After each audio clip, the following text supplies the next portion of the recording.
चिराग पासवान का बिहार विधानसभा चुनाव लड़ने का फैसला उनके लिए बहुत अहम साबित हो सकता है और हो सकता है कि चिराग पासवान जिस मंशा से बिहार विधानसभा चुनाव 2025 लड़ रहे हैं वो पूरा भी हो जाए। मतलब मुख्यमंत्री बनने का ख्वाब उनका इसी साल पूरा हो जाए। अब ऐसा मैं क्यों कह रहा हूं, सब कुछ आपको विस्तार पूर्वक समझाऊंगा, सब कुछ आपको बताऊंगा, लेकिन उससे पहले मेरा परिचय जान लीजिए। मेरा नाम है रजत और आप जनता जंक्शन देख रहे हैं। आपको बता दूं कि जब से ये ऐलान चिराग पासवान ने किया है कि वो बिहार विधानसभा चुनाव लड़ेंगे, तब से सबसे ज्यादा जो सिकन है वो जेडीयू के नेताओं के माथे पे है। और ये सिकन इससे पहले 2020 में भी देखने को मिली थी, जब जेडीयू कैंडिडेट के सामने चिराग पासवान एनडीए से बागी होके अपने कैंडिडेट उतार दिए से थे। 137 विधानसभा से उनके कैंडिडेटों ने चुनाव लड़ा था। एक सीट जो है वो जीतने में कामयाब रहे थे, जबकि 136 सीट हारे थे।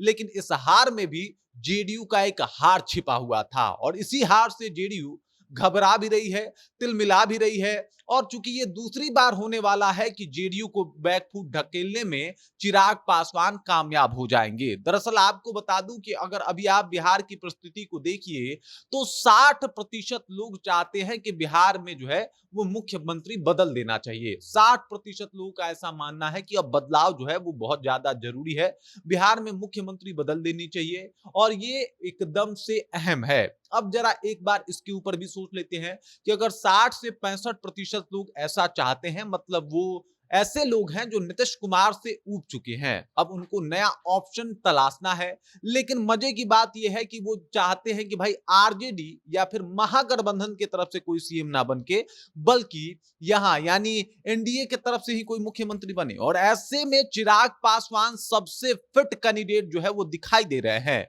इस वजह से जेडीयू की टेंशन बढ़ी हुई है। भाजपा ने जब से ये क्लियर कर दिया कि चिराग पासवान जब उनको सीट दे दिया जाएगा, सीट बंटवारा हो जाएगा एनडीए में, तो वो अपने सीट से किसी को भी उतारे, इसके लिए वो स्वतंत्र हैं। वो बिहार विधानसभा का चुनाव भी लड़ सकते हैं, इसके लिए भी वो स्वतंत्र हैं। जब ऐसा भाजपा का कहना है तो इससे आप एकदम से समझ सकते हैं कि भाजपा ने मन ही मन इशारा भी कर दिया है चिराग पासवान से कि भाई साहब यही मौका है, एकदम से लोहा गर्म है, तुम हथौड़ा मार दो। अब इस बात को ऐसे समझ जाइए कि 60% लोग जहां नीतीश कुमार से नाराज हैं और सीएम बदलने की गुहार लगा रहे हैं, वहीं पे चिराग पासवान अपना इंपैक्ट डालने की कोशिश कर रहे हैं। कह रहे हैं बिहार मुझे बुला रहा है, बिहार से राजनीति करूंगा। और अगर वो बिहार से राजनीति करते हैं तो समझ जाइए कि बहुत हद तक ऐसा हो सकता है कि आखिरी आखिरी तक सीएम कैंडिडेट ही बदला जा सके, या फिर एक आध साल के बाद मुख्यमंत्री नीतीश कुमार के पद से हटा दिए जाएं और उस जगह पे चिराग पासवान को स्थापित कर दिया जाए भाजपा के साथ मिलके।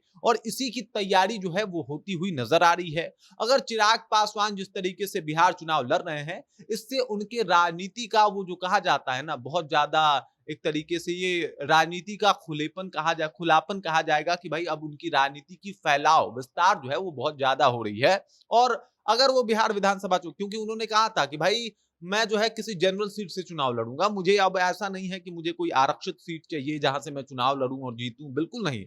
मैं जनरल सीट से चुनाव लड़ूंगा और वहीं से चुनाव जीतने का प्रयास भी करूंगा। और अगर ऐसा होता है तो समझ जाइए कि ये सबसे ज्यादा बुरी खबर नीतीश कुमार के लिए है, जेडीयू के लिए है, और सबसे सुंदर और बेहतरीन न्यूज जो है वो चिराग पासवान के लिए, क्योंकि चिराग पासवान खुद को बिहार में उसके बाद एस्टेब्लिश कर पाएंगे, खुद को साबित कर पाएंगे। हालांकि अगर 2020 के विधानसभा चुनाव को देखा जाए, जहां से जेडीयू को बहुत भारी समस्याओं का सामना करना पड़ा था, 43 सीटों पर सिमट के रह गई थी जेडीयू, इसके पीछे भी कारण चिराग पासवान थे। आपको बता दूं 137 सीटों पर चुनाव लड़े थे, जिसमें 10 ऐसी सीटें थी जहां पे उनके उम्मीदवार जो है वो दूसरे नंबर पे थे।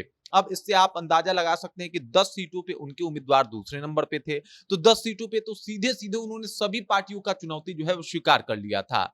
बाकी अगर बात किया जाए तो उनको जो वोट प्रतिशत मिला था बिहार चुनाव 2020 में, वो था 5.66 का। अब 5.66 ये जो वोट प्रतिशतता है, ऐसे तो बड़ा आम दिखाई दे रहा है, लेकिन अगर इसको बिहार चुनाव के संदर्भ में देखा जाए तो ये बहुत खास है, क्योंकि जहां पे जीत की प्रतिशतता मात्र 0.03% हो, तो इससे आप अंदाजा लगा सकते हैं कि कितना बड़ा नुकसान जो है वो चिराग पासवान दे सकते हैं, जिनके पास 5.66% वोट हो, और अब तो उनकी वोट प्रतिशतता जो है वो बढ़ती हुई भी दिखाई दे रही है। ऐसे में अगर चिराग पासवान बिहार का चुनाव लड़ते हैं तो नीतीश कुमार उनका विरोध नहीं कर पाएंगे, क्योंकि अगर चिराग पासवान बागी हो जाए तो हार होना वैसे भी निश्चित है। जहां पे इतना कम का मार्जिन हो, वहां पे आप चिराग पासवान जैसे दिग्गज नेता को साइड नहीं कर सकते। दरअसल चिराग पासवान को अगर आप साथ लेते हैं तो 1 और 1 11 होता है, लेकिन चिराग पासवान को आप अलग करेंगे तो आप मात्र 1 बचेंगे। इस वजह से ये बड़ा समझौता तो कतई कोई पार्टी यानी एनडीए तो बिल्कुल करने को तैयार नहीं होगी। और ऐसे में चिराग पासवान का कहना कि हम अपना चुनाव लड़ेंगे, हम चुनाव जीतेंगे या हारेंगे, लेकिन राजनीति बिहार से करेंगे, बड़ा पद बिहार में अब हमें चाहिए, और ऐसे ही हम राजनीति अब करने वाले हैं, क्योंकि मेरे मन में सबसे पहले बिहार है और मैं बिहार के विकास के लिए ही प्रेरित हूं, इसी के लिए काम करता हूं। बिहार फर्स्ट, बिहारी फर्स्ट मेरी नीति है, तो भाई मुझे बिहार में ही एस्टेब्लिश किया जाए। और ऐसे में बड़ी जिम्मेदारी तो मिल ही सकती है। अगर नीतीश की भी सरकार आई तो बड़ी जिम्मेदारी में दिखेंगे। हो सकता है कि वो पद जो बिहार में आज तक किसी को ना मिला वो चिराग पासवान ले जाए, जैसे गृह मंत्रालय। तमाम बातें जो है एकदम से अलग होती हुई दिखाई दे रही है, क्योंकि अब अगर चिराग पासवान को आपको सेटल करना है तो चिराग पासवान की शर्तों पे चलना पड़ेगा। चिराग पासवान यहां से अपनी राजनीति का विस्तार कर रहे हैं और बिहार में एक अमिट और अलग छाप छोड़ने वाले हैं। ऐसा प्रतीत हो रहा है कि चिराग पासवान के लिए अभी का समय जो है बड़ा सुखमय समय है, जहां पे ना भाजपा उनके साथ समझौता करना चाहेगी, ना जेडीयू समझौता करना चाहेगी, बल्कि वो जिस फ्लो में चल रहे हैं उनको चलने देना ही इन दोनों का मकसद और मतलब होगा। भाजपा तो वैसे भी साथ है, अब देखना यह है कि जेडीयू कब साथ आ जाती है। बाकी इस खबर, इस जानकारी को लेकर आप क्या सोचते हैं, आपके जहन में क्या कुछ चल रहा है, कृपया कमेंट कीजिए और अपना विचार हम तक पहुंचा दीजिए। बाकी आप देख रहे हैं जनता जंक्शन और मेरा नाम रजत है।